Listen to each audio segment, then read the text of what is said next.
Buenos días, esta presentación está conformada por Edwin Segura, Ernesto Puertas y Jairo Arturo Ochoa. Les hablaré primero que todo el contexto institucional en el cual yo me desenvuelvo. Yo laboro en una institución educativa llamada Loria d'Arco. Esta institución se encuentra ubicada en la parte rural del departamento de Córdoba, municipio de Moñitos. Cuenta actualmente con 5 sedes, incluyendo la sede principal. Esta institución está integrada por población afrocolombiana. El modelo pedagógico que utiliza está basado en un modelo pedagógico constructivista con énfasis en el no turismo, de manera que la enseñanza va encaminada al desarrollo de proyectos productivos de tipo agrícola y de preservación de los recursos naturales de la región. En este sentido, las enseñanzas van encaminadas también a la construcción de conocimientos de procesos de enseñanza y aprendizaje bajo la implementación de proyectos productivos. Muy bien, además de clases pedagógicas donde se emplean tanto modelos pedagógicos tradicionales como modelos pedagógicos por competencias. Muy bien, entonces, siguiendo con la presentación, les hablaré un poco sobre cómo se dio esto de la gestión de la evaluación, tomando como punto de referencia esta parte de la presentación.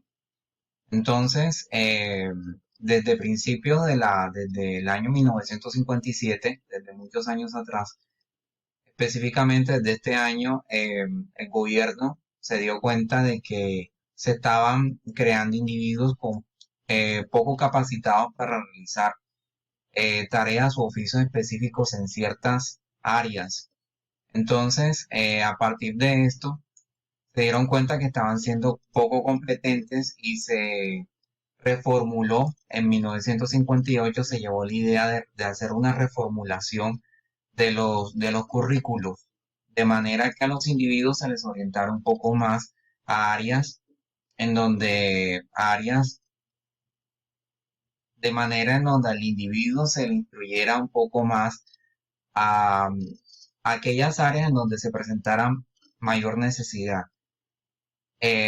Por lo tanto, se empezaron a formar individuos en áreas de ciencias y de las matemáticas. Muy bien, luego, teniendo en cuenta estas ideas, se empiezan, digamos que a crear, a ver la necesidad de fomentar en los individuos a desarrollar procesos de aprendizaje en ellos basados en competencias. Y esto ocurre en el año 1963. Se empiezan, digamos que a crear el boom de diseños fomentados ya en un tipo de evaluación en donde digamos que haya coherencia con esa realidad y esas necesidades de ese entonces.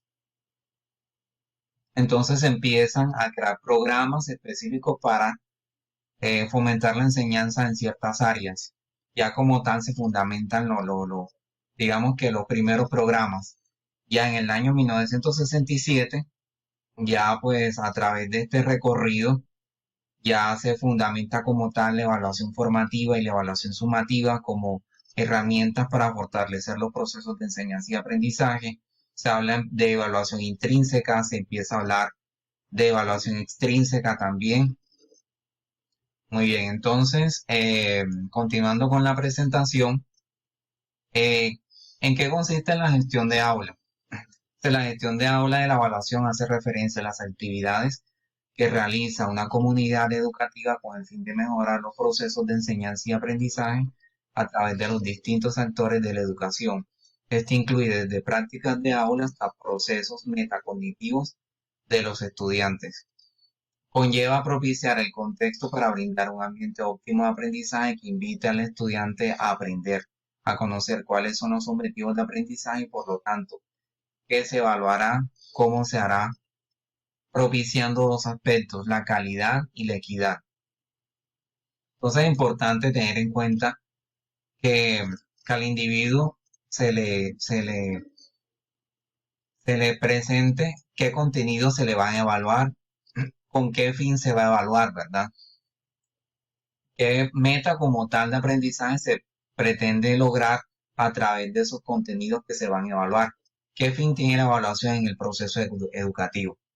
Entonces vemos que la calidad gira, que la evaluación gira en torno a la calidad y la equidad. Entonces, la equidad está dada en crear un ambiente generador de información que nos permita conocer qué fortalezas se deben seguir favoreciendo y qué oportunidades de mejora se deben mejorar. Entonces, si nos enfocamos específicamente en lo que es el proceso evaluativo, formativo y sumativo, eh, y para todo buen proceso de enseñanza y aprendizaje, no es, digamos, no es tan óptimo que nos quedemos solo en la evaluación sumativa. Debemos trascender y darle, digamos que mayor valor de importancia o igual valor de importancia a la evaluación formativa. ¿Por qué razón? Porque a través de la evaluación formativa es que el docente realiza un diagnóstico de los aprendizajes, recolecta la información que necesita para, digamos que para tener evidencia de de qué fortalezas y habilidades tienen los estudiantes, y asimismo no solo los estudiantes, sino su práctica pedagógica. Es a través de la evaluación formativa que el docente empieza a tomar decisiones, empieza a planificar estrategias para fortalecer su práctica de aula, y es allí cuando se elaboran las primeras estrategias, y luego pues el proceso como tal no finaliza ahí, porque luego sigue un seguimiento a esos aprendizajes, a ese proceso de práctica pedagógica. Entonces, como tal, vemos que la evaluación, si hablamos de evaluación formativa, llevando en este caso la evaluación sumativa, porque puede llevarse la evaluación sumativa a la evaluación formativa, vemos que no es solamente, bueno, sí, el fin es fortalecer los procesos de aprendizaje de los estudiantes, pero a través del mejoramiento de las prácticas de aula del maestro. Muy bien, entonces, continuando con el tema, es preciso, perdón, entonces, la evaluación como tal permite garantizar unos procesos de planificación de aula organizados y eficientes que incentiven el logro de la meta. Y entonces, vemos que la calidad como tal no solamente está dada al mejoramiento de los aprendizajes, sino al mejoramiento de la práctica de los maestros a través de la planificación del aula. Ahora bien, la equidad está dada en que todos los niños y niñas tienen diversas particularidades y que por lo tanto los procesos de evaluación no deben ser verticales sino integrales, en los cuales se reconozcan los diversos ritmos y estilos de aprendizaje. Entonces es importante saber, caer en cuenta de que todos los estudiantes tienen particularidades diferentes, tienen diferentes necesidades de aprendizaje, de que los procesos de práctica de aula, las prácticas de aula no deben ser de manera, digamos que horizontal para todos los estudiantes. Se deben crear, por lo tanto, digamos, diversificar eh, la práctica de aula a través de estrategias de aprendizaje que propicien, a través de estrategias de evaluación que propicien el mejoramiento de esos aprendizajes. Muy bien, entonces es preciso realizar acciones tendientes a ofrecer prácticas de aula coherentes con la realidad de los estudiantes. Entre otras acciones figuran el diagnóstico, la recogida de datos, la toma de decisión, la elaboración de estrategias de acción, la planificación y por último el seguimiento de los procesos de evaluación. La evaluación no debe ser considerada como un proceso aislado en el cual se considera un aspecto apreciativo del aprendizaje. Debe estar dirigida a varios factores y aspectos tanto cognitivos como sociales de los actores de la educación, considerando los modelos posibles de evaluación, sea heteroevaluación, autoevaluación, coevaluación, etcétera. Es decir, que el docente pues hará uso de los modelos de evaluación que crea pertinentes para, digamos que para recoger esa información que él necesita y así puede tener evidencia de qué fortalezas se están propiciando y qué oportunidades de mejora o debilidades se están mejorando. Muy bien, ahora hablemos del bilingüismo. El bilingüismo se refiere a los diferentes grados de dominio con los que un individuo logra comunicarse en más de una lengua y una cultura. El aprendizaje de una lengua, de una segunda lengua hoy día resulta ser de gran necesidad. Entonces ello conlleva ampliar más el nivel cultural y de oportunidades tanto laborales como académicas para un individuo. Entonces, cuando hablamos de bilingüismo, digamos que nos hacemos énfasis a una gama de oportunidades con las que cuenta un estudiante para fortalecer su repertorio cultural, para fortalecer sus oportunidades académicas, para fortalecer sus oportunidades laborales en el futuro, para fortalecer, digamos, con una mayor ganancia en vocabulario, para fortalecer su capacidad crítica también en el aprendizaje. Se promueven ganancias para los aprendizajes a partir de la interacción social en otro idioma. Vemos aquí que el bilingüismo contribuye a mejorar esas interacciones sociales, a disminuir esas barreras que existen entre una cultura y otra. Muy bien, digamos que el bilingüismo es una herramienta que nos permite, digamos que fomentar esa curiosidad de atreverse a hacer las cosas por parte de los estudiantes. Asimismo, resulta de gran importancia que desde una edad escolar se generen ambientes de aprendizaje motivadores, pues se incrementan procesos cognitivos de pensamiento como la imaginación, la creatividad, la interacción, la comprensión e interpretación textual, el desarrollo de la conciencia lingüística o monitoreo de la lengua, entre otros aspectos positivos. Se disminuye el egocentrismo, se amplía el razonamiento y pensamiento lógico verbal, se está más atento a la realidad mundial para así tomar decisiones en el contexto inmediato. Por último, hacer referencia a las fuentes consultadas que hicieron posible esta presentación. Entonces, se utilizaron estos referentes, estos artículos consultados en páginas web y se utilizó también los estándares básicos de competencias en inglés y este libro, Evaluación del Aprendizaje, Evaluación del Aprendizaje para el Aprendizaje. Muy bien, eso fue todo. Muchas gracias.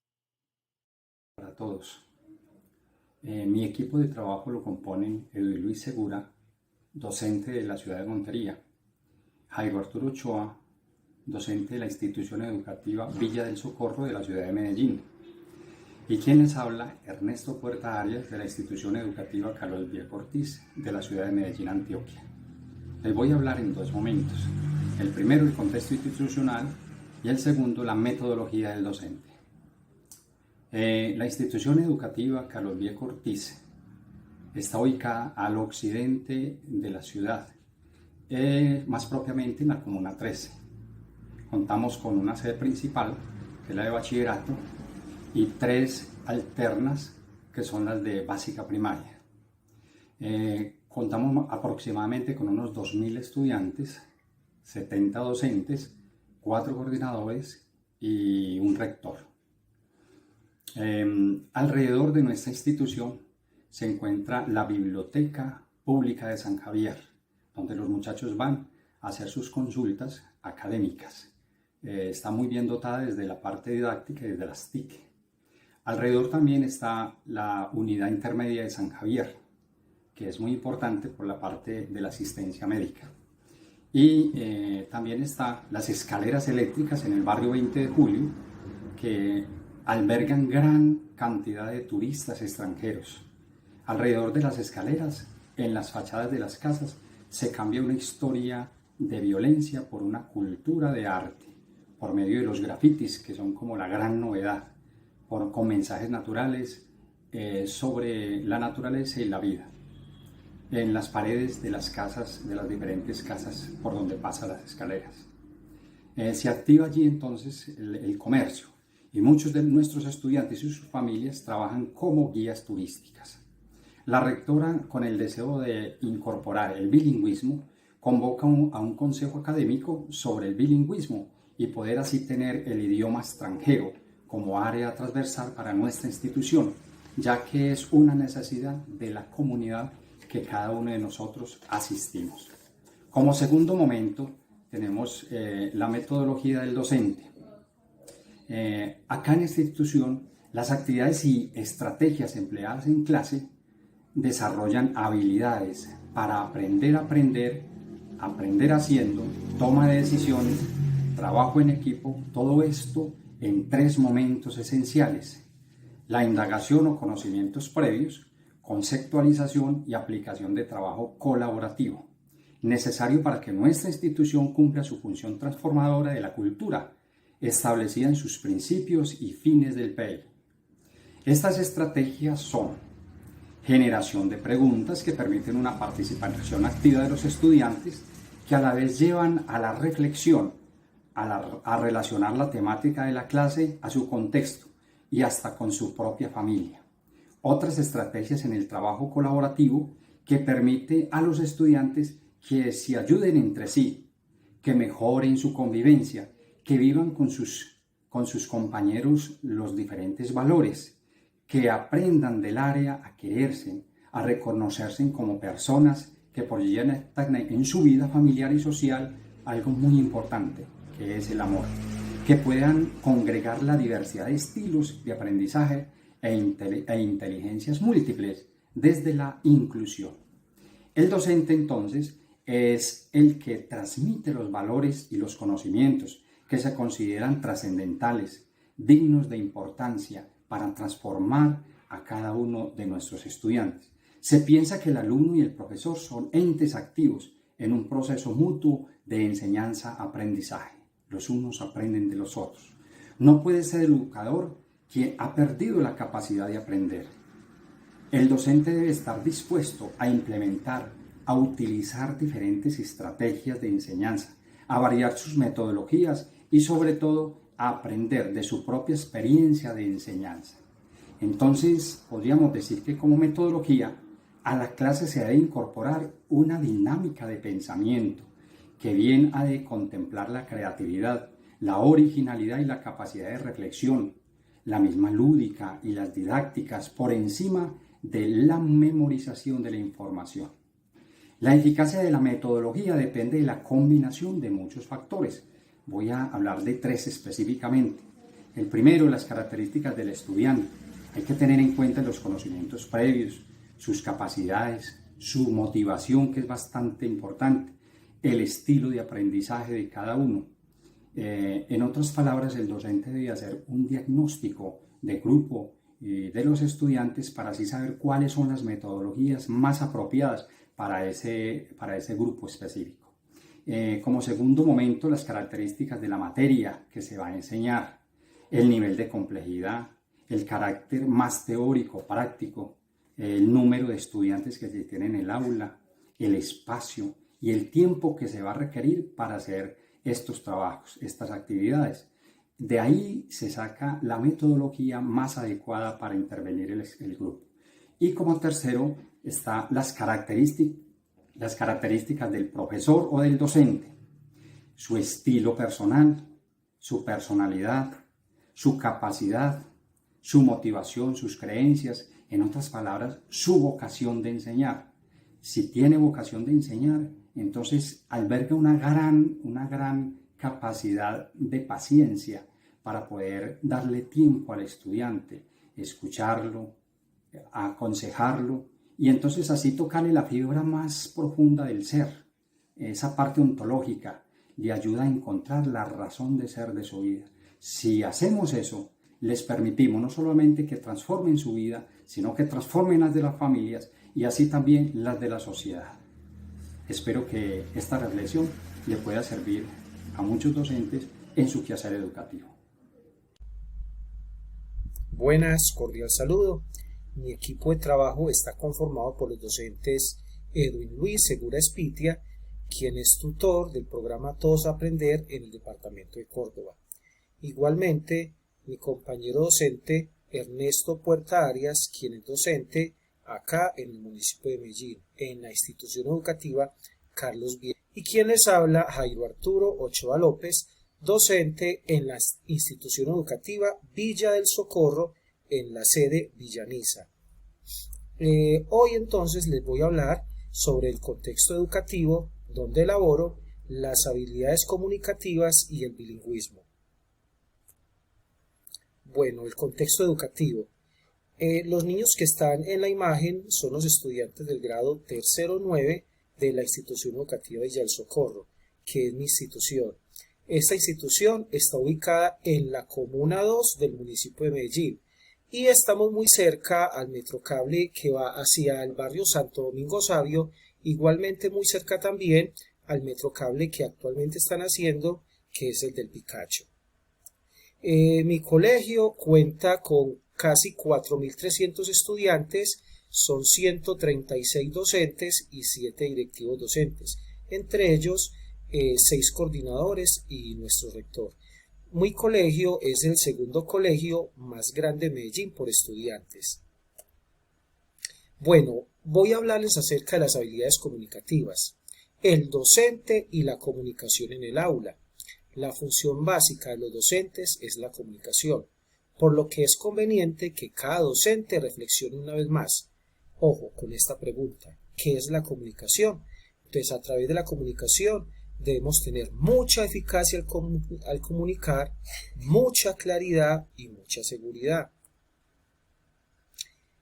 Se necesita entonces, desde las habilidades comunicativas, una comunicación asertiva.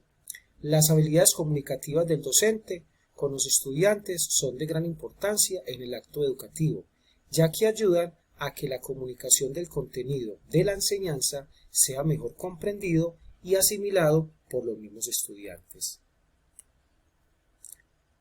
También hay un aprendizaje significativo. En la labor docente es necesario, ojo, es necesario que se conozca no solamente la naturaleza de las habilidades, sino también se debe conocer las técnicas a utilizar en el desarrollo de la clase. Se debe manejar todos los elementos que tienen gran utilidad en el proceso, ojo, muy bien, muy claro, de la enseñanza y el aprendizaje, de manera que durante su desempeño se pueda lograr transmitir un aprendizaje significativo ¿a quién? A nuestros estudiantes. También entonces se prima entre la comunicación verbal y la no verbal. Comunicar bien es un arte, necesita ser aprendido y practicado desde el salón de clases, a través de los dos tipos de comunicación que se distinguen según el medio empleado. Ojo, la comunicación verbal y la comunicación no verbal. En la comunicación verbal pueden estar todas las exposiciones que nuestros estudiantes hacen, los diálogos y el debate que se puede suscitar a partir de las diferentes clases. Y la comunicación no verbal es la expresión corporal que el niño o la niña puede tener a partir del área de educación física y de otras áreas como ética, cuando se ponen a hacer sociodramas, todas estas situaciones. Y también la expresión facial, igualmente la comunicación icónica a partir de imágenes. También les voy a hablar acerca del bilingüismo. Ojo con esta frase tan importante. Los límites de mi lenguaje son los límites de mi mundo. El lenguaje alimenta nuestro cerebro, enmarca nuestros pensamientos y posibilita una comunicación compleja. Las palabras, expresiones y peculiaridades únicas de nuestro idioma definen en gran medida cómo vamos y entendemos el mundo.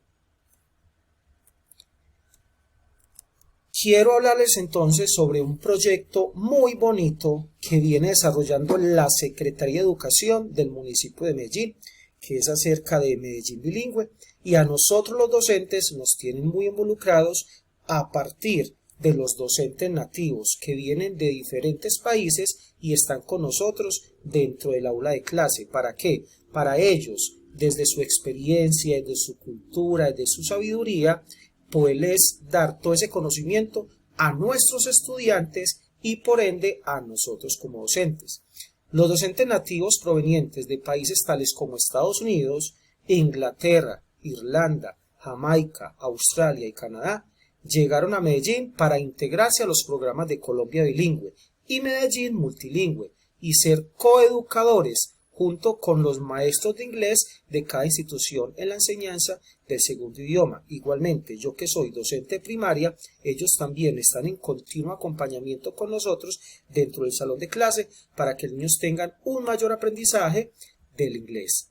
Compañeros, muchas gracias, una feliz tarde.